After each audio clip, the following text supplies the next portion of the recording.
Bismillahirrahmanirrahim. Assalamualaikum warahmatullahi wabarakatuh.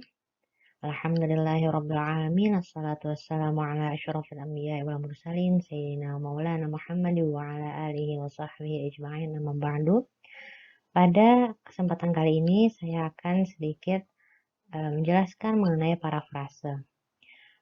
Parafrase ini adalah suatu hal yang wajib diketahui oleh para sivitas akademika, baik itu para mahasiswa, dosen, maupun para peneliti dalam bidangnya masing-masing.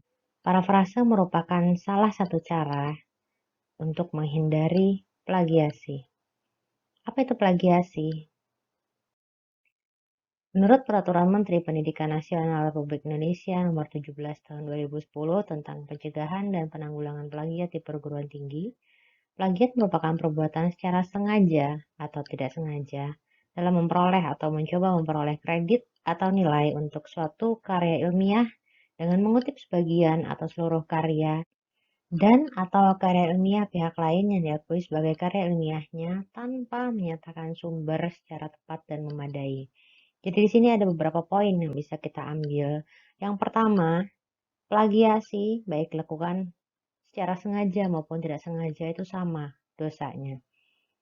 Ya, jadi tidak bisa kita beralasan bahwasanya saya tidak tahu bahwa ini plagiasi. Saya tidak tahu bahwasanya ini melanggar aturan penulisan. Saya tidak tahu, saya tidak pernah mendapatkan ilmu tentang itu. Tidak ada ampun terhadap perilaku plagiasi ini.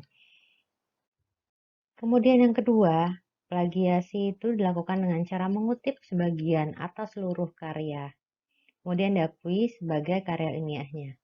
Ya, baik itu seluruhnya, mau satu skripsi kita plagiasi, atau hanya satu paragraf, atau bahkan hanya satu kalimat saja, itu bisa dianggap sebagai sebuah plagiasi. Kata kuncinya satu, ya, tanpa menyatakan sumber secara tepat dan memadai. Jika kita mengutip hasil karya orang lain, tapi dengan mencantumkan sumber secara tepat dan memadai, maka kita bisa terhindar dari yang namanya plagiasi. Plagiasi itu sangat banyak macamnya. Oleh karena itu, sangat mungkin seseorang yang tidak pernah mempelajari tentang plagiasi akan terjerumus ke dalam jurang plagiasi. Karena ternyata sengaja maupun tidak sengaja, seperti tadi termuat dalam Peraturan Menteri Pendidikan Nasional Republik Indonesia, sengaja maupun tidak sengaja itu sama saja, itu adalah plagiasi. Ya. Plagiasi yang sengaja dilakukan secara sadar dengan menggunakan, meminjam, menjiplak karya orang lain baik berupa ide, gagasan, kalimat, dan teori tanpa mencantumkan sumber referensi. Sedangkan tidak sengaja, karena kurangnya pengetahuan dan pemahaman orang tersebut dalam mengutip, itu sama saja. Sengaja maupun tidak sengaja itu termasuk ke dalam jenis plagiasi. Jenis plagiat berdasarkan aspek yang dicuri itu terbagi ke dalam 4 macam, yaitu plagiat ide, plagiat kata demi kata, plagiat sumber, dan plagiat kepengarangan. Plagiat ide. Kalau tipe ini memang sulit dibuktikan karena kita tidak bisa memungkiri bahwasanya bisa jadi orang lain tuh memiliki ide dan gagasan yang sama dengan kita. Tidak melulu orang lain tuh pasti terinspirasi dari kita. Bisa jadi itu memang idenya sendiri, karyanya sendiri. Jikapun kita mungkin terlebih dahulu memiliki ide tersebut, kemudian kita tulis, kita tuangkan ke dalam karya tulisan, kemudian orang lain tersebut memiliki ide yang sama dengan kita, dan dia juga menulis hal yang mirip sekali dengan apa yang kita tulis. Jika dibandingkan secara tahun, mungkin kita menang misalnya, tapi jika dia tidak mengakui bahwasanya itu memang terinspirasi dari kita, atau dia ngotot bahwasanya itu merupakan hasil pemikiran dia sendiri, itu memang sulit sekali dibuktikan. Ya, bisa jadi memang dia tidak terinspirasi dari kita. Bisa jadi itu memang hasil pemikirannya sendiri, murni, tanpa adanya inspirasi dari kita atau dari manapun. Yang kedua adalah plagiat kata demi kata, tanpa menyebutkan sumbernya. Jadi seluruh ide atau gagasan penulisan itu benar-benar terambil. Misalnya, saya mengutip satu satu paragraf dari sebuah buku, persis 5 kalimat dalam satu paragraf, titik komanya sama, tanpa saya cantumkan sumbernya, maka itu termasuk ke dalam plagiat kata demi kata. Yang ketiga adalah plagiat sumber. Plagiat sumber ini tidak menyebutkan secara lengkap referensi yang dirujuk dalam kutipan. Sering sekali terjadi ya, misalnya saya itu membutuhkan sebuah kitab sebagai sumber primer, tapi saya sulit untuk menemukan kitab tersebut. Ternyata ada seseorang yang menulis tema yang sama dengan apa yang saya teliti, dan dia menemukan kitab tersebut. Karena saya tidak bisa menemukan sumber primer, saya kemudian mengutip dari buku orang tersebut. Salahnya adalah jika saya mengutip buku tersebut, tapi saya tidak mengakui bahwasanya saya mengutipnya. Saya langsung menuliskan kitab sumber primer itu di dalam citasi saya. Hal ini tidak fair ya, tidak jujur. Satu sisi saya merugikan penulis tersebut karena saya memutus mata rantai penulisan citasi, saya menghilangkan jejaknya dia. Yang kedua, saya juga uh,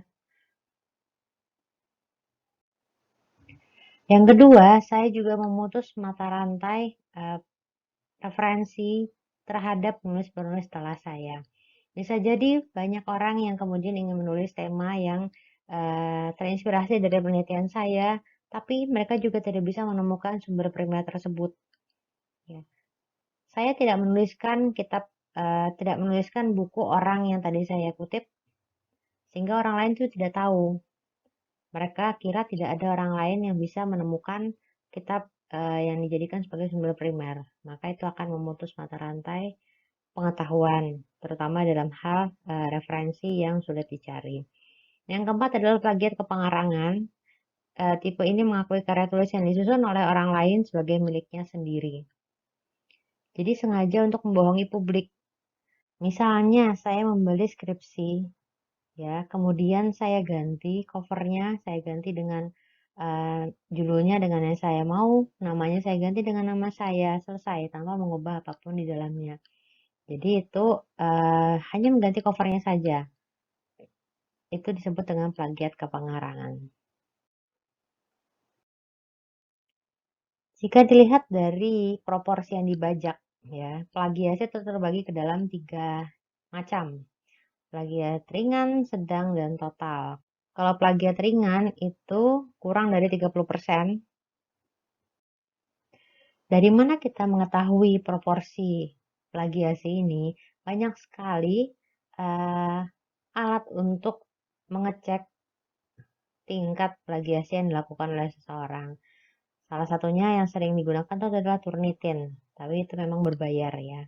Jadi nanti kelihatan berapa puluh persen tingkat plagiasi yang dilakukan dalam sebuah karya ilmiah.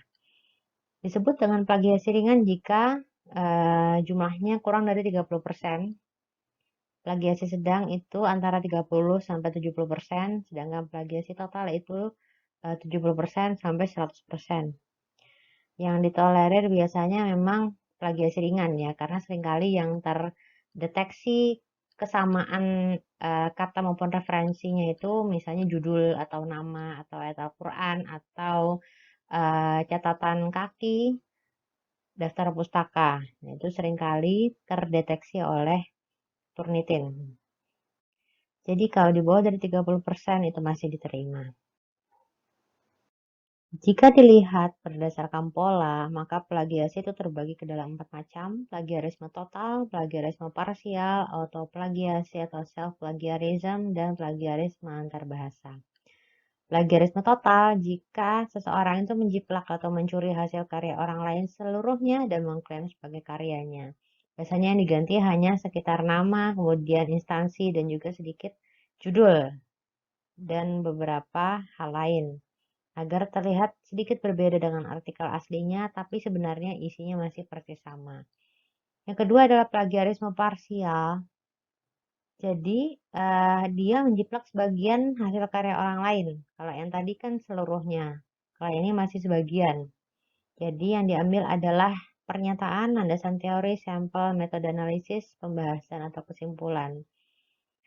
Tidak semua bagian dari hasil karya orang lain diakui sebagai miliknya sendiri. Hanya sebagian saja. Kemudian yang ketiga adalah autoplagiasi. Autoplagiasi ini memang seringkali kita terjebak ya dalam hal ini. Misalnya saya menulis tentang batas usia perkawinan. Kemudian tahun depannya undang-undangnya direvisi. Kemudian saya kaji lagi batas usia perkawinan tersebut berdasarkan undang-undang yang terbaru. Karena saya sudah pernah meneliti hal tersebut di tahun sebelumnya, saya masukkanlah beberapa subbab dari artikel saya yang dulu ke dalam artikel saya yang sekarang. Tanpa saya jelaskan bahwasanya ini adalah artikel saya terdahulu atau tahun lalu. Saya sama sekali tidak menyebutkan bahwasanya itu adalah hasil karya saya yang sudah terbit atau sudah dibukukan atau lain sebagainya. Sekalipun itu adalah karya saya sendiri, tapi karena sudah terbit dalam bentuk buku maupun jurnal dan lain sebagainya, maka saya harus menjelaskan bahwasanya itu adalah karya saya di tahun sebelumnya. Jadi tidak bisa semaunya saya saja mengutip tanpa menjelaskan hal tersebut. Jika saya melakukannya, maka saya berarti melakukan autoplagiasi. Unik sekali memang ya plagiasi ini. Yang keempat adalah plagiasi antar bahasa. Plagiarisme antar bahasa menerjemahkan suatu karya tulis yang berbahasa asing ke dalam bahasa Indonesia, kemudian menjadikan hasil terjemahan tersebut sebagai hasil karyanya tanpa menyebut sumbernya. Hal ini pernah terjadi, bahkan bukannya dari bahasa asing ke bahasa Indonesia, tapi terjadi dari bahasa Indonesia ke bahasa asing. Jadi ada artikel dari seorang mahasiswa di sebuah kampus yang terkenal di Yogyakarta yang kemudian diterjemahkan ke dalam bahasa Inggris, kemudian diterbitkan ke dalam jurnal internasional. Jadi karya ilmiah, artikel seorang mahasiswa diterjemahkan ke dalam bahasa Inggris, kemudian diterbitkan dalam sebuah jurnal. Jadi orang tersebut melakukan plagiarisme antar bahasa tanpa menyebutkan sumbernya sama sekali. Jadi menganggapnya sebagai miliknya sendiri. Kemudian jenis plagiat berdasarkan penyajian, ada plagiarisme verbatim, ada plagiarisme kain perca, plagiarisme parafrasa, plagiarisme kata kunci, plagiarisme kata kunci atau plagiarisme kata kunci atau frasa kunci, dan plagiarisme struktur gagasan. Plagiarisme verbatim berarti dia menjiplak apa adanya. Kalimatnya persis sama, kemudian tanda bacanya persis sama, dan memberi kesan bahwa karya tersebut merupakan karya ciptaannya sendiri. Yang kedua, plagiarisme kain perca.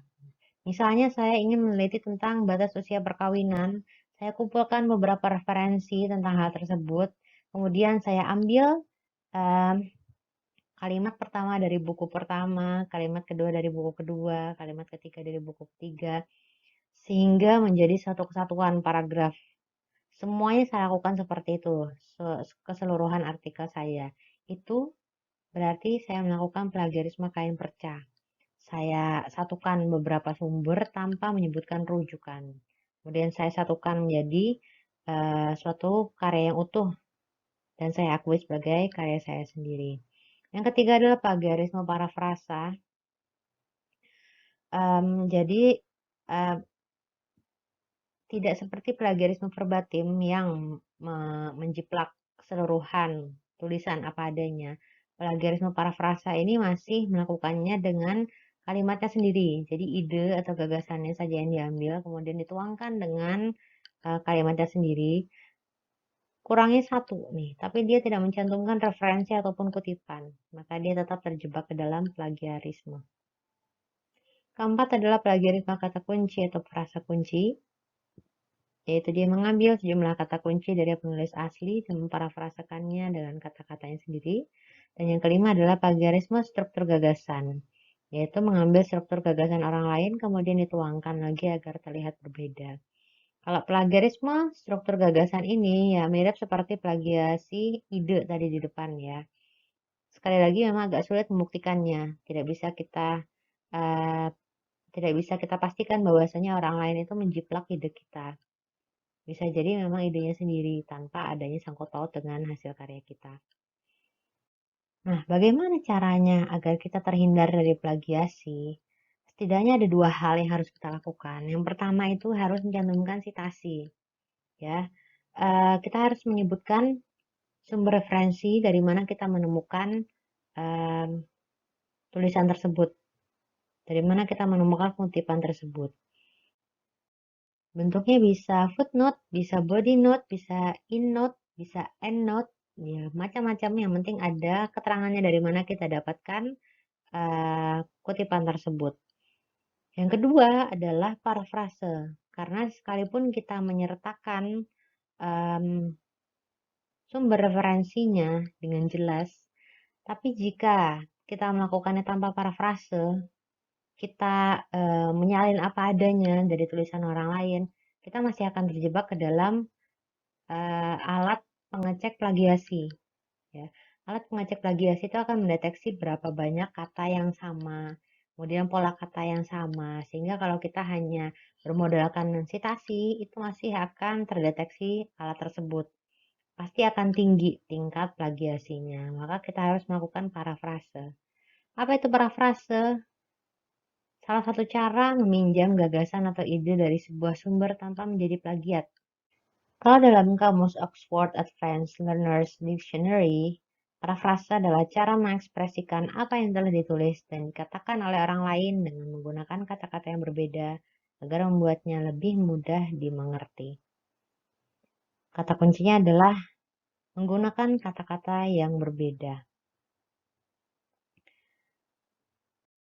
Menurut Henning, Griffith, dan Rensburg, kutipan akan menunjukkan kesamaan teks redaksional secara verbatim.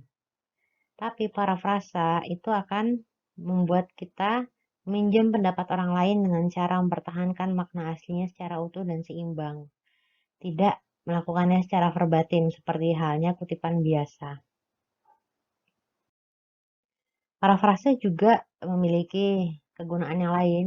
Yang pertama bisa membuktikan keefektifan pemahaman. Artinya seseorang itu sudah paham dengan apa yang dia baca sehingga dia bisa menuangkannya ke dalam kata-katanya sendiri. Bagaimana kita bisa menggunakan kata-kata kita sendiri kalau kita belum paham dengan apa yang kita baca? Yang kedua, bisa membantu pembaca memahami teks bacaan. Terkadang ada tulisan yang sulit untuk dipahami orang lain. Tapi jika kita bisa memahaminya kemudian kita tuangkan dengan kata-kata kita sendiri, bisa jadi itu membantu para pembaca untuk memahami hal tersebut dengan lebih mudah. Dan ketiga, itu juga menunjukkan kemampuan menafsirkan makna kalimat.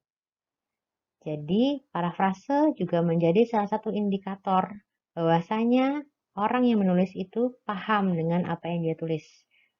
Buktinya adalah dia bisa menuangkan hal yang rumit ke dalam kalimat yang lebih sederhana dan bisa dipahami oleh orang lain secara luas.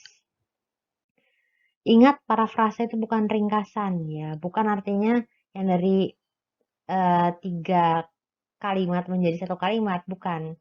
Parafrase berbeda.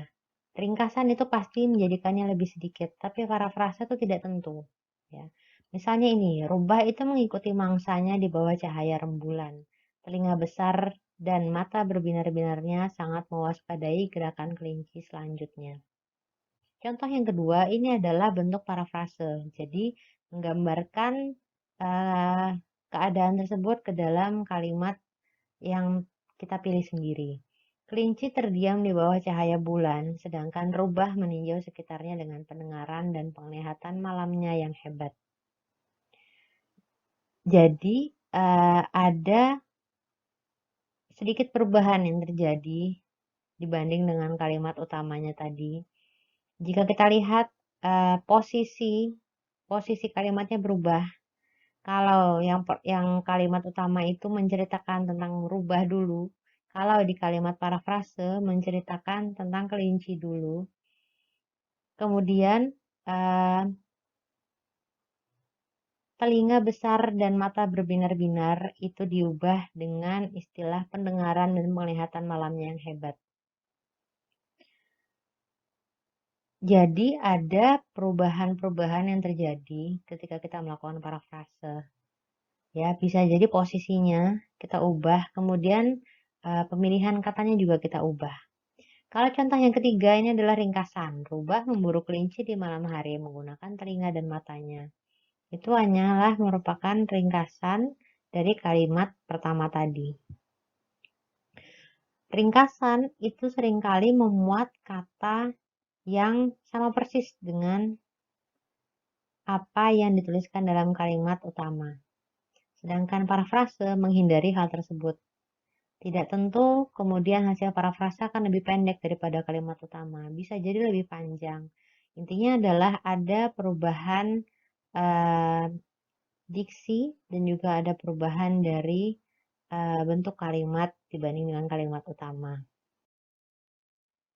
Bagaimana caranya untuk melakukan parafrase? Menurut Schumacher, Denton, dan Deshler ada yang namanya strategi RAP, R-A-P.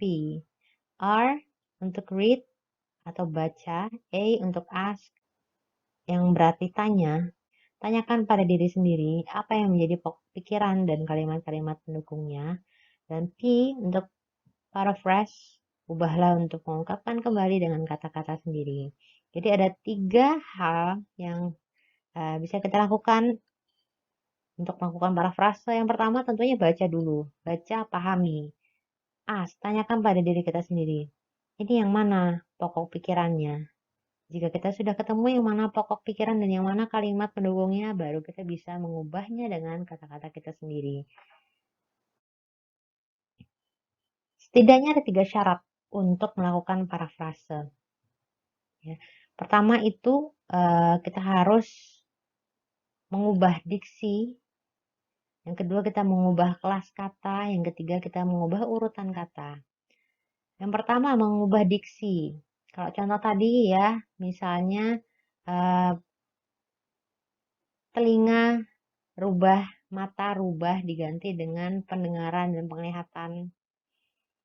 Kemudian ya penelitian bisa kita ganti dengan riset, endapan lumpur bisa diganti dengan lapisan tanah, kekeringan dengan defisit air, dan lain sebagainya. Yang kedua, kita bisa mengubah kelas kata yang awalnya kata sifat ya menjadi kata benda, atau kata benda menjadi kata sifat sebaliknya, dan lain sebagainya. Atau kata kerja menjadi kata benda misalnya. Yang ketiga adalah kita bisa mengubah urutan kata. Kalau contohnya tadi, kelinci dan rubah yang dalam kalimat utamanya rubah dulu yang dibicarakan, baru kelinci, kita ubah kelinci dulu baru rubah.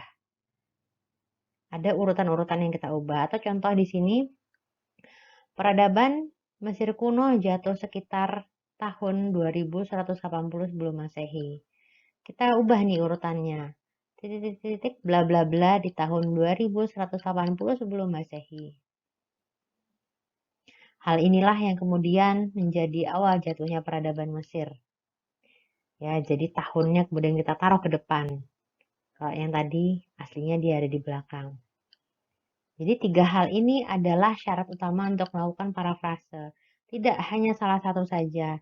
Karena jika kita hanya mengubah salah satu saja, misalnya hanya mengubah diksi, tapi alat pendeteksi plagiasi itu masih bisa mendeteksi kesamaan pola kalimat. Ya, kesamaan pola kalimat, urutannya masih sama. Karena kita tidak mungkin mengubah semua diksi. Masih ada diksi-diksi yang sama. Maka pola kalimatnya masih sama, maka masih bisa terdeteksi ke dalam Turnitin misalnya. Kalau kita bisa mengubah ketiga hal ini, maka kemungkinan besar itu akan bebas dari deteksi plagiasi. Paling tidak hanya sedikit yang akan terdeteksi sekitar buku-buku sumber referensi atau misalnya terjemahan ayat Al-Quran, nama-nama, dan lain sebagainya. Kalau kita mau lebih rinci membicarakan tentang parafrase, maka ada beberapa langkah yang bisa kita lakukan untuk melakukannya dengan baik dan benar. Yang pertama, ubah pilihan kata aslinya atau ubah diksinya. Kalau kita ingin menyuruh orang lain untuk menaiki sepeda, maka tidak melulu harus kita katakan naiki sepedamu. Bisa kita ganti dengan pilihan kata yang lain. Misalnya, coba duduk di sadel sepedamu. Keduanya memiliki makna yang sama, yaitu saya menyuruh orang tersebut untuk mengendarai sepedanya. Tapi kata-katanya berbeda, ya. Kemudian, buatlah sintaksis Anda sendiri untuk paragraf hasil parafrase Anda. Misalnya, yang awalnya kalimat aslinya adalah Jane memandang matahari terbenam sambil memakan jeruk. Bisa kita ubah urutannya dengan Jane memakan jeruk sambil memandang matahari terbenam. Ini mirip seperti contoh kelinci dan rubah tadi. Yang awalnya dibicarakan adalah rubah dulu baru kelinci. Kemudian ketika kita parafrase, kita bicarakan kelinci dulu baru rubah. Jadi sintaksisnya kita ubah. Struktur kalimatnya kita ubah. Kemudian cobalah untuk mengubah struktur paragrafnya. Ini adalah cara lain untuk mengubah sintaksis dan struktur paragraf. Ingat, kuncinya adalah susun ulang teks menjadi paragraf yang benar-benar baru, tapi tetap menyampaikan ide yang sama.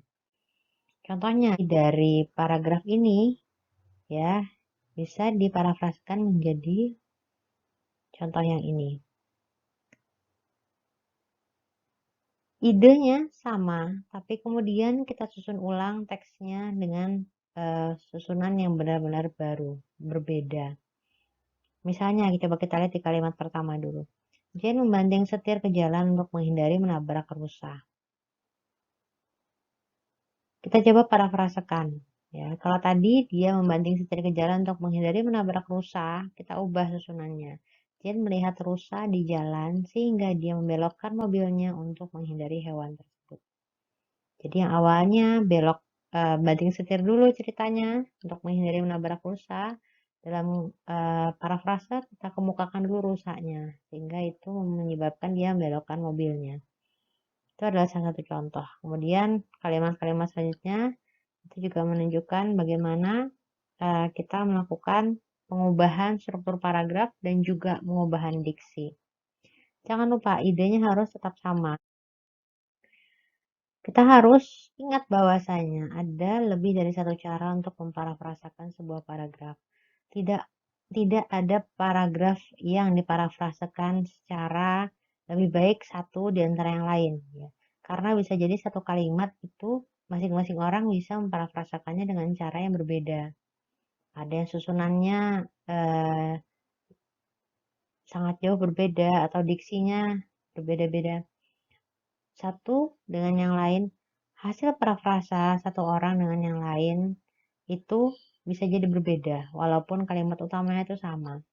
Semuanya tergantung kepada si penulis tersebut, seberapa banyak dia sudah pernah membaca, seberapa paham dia terhadap bacaan tersebut, dan seberapa mahir dia dalam menuangkan kembali hasil pemahamannya ke dalam kata-katanya sendiri.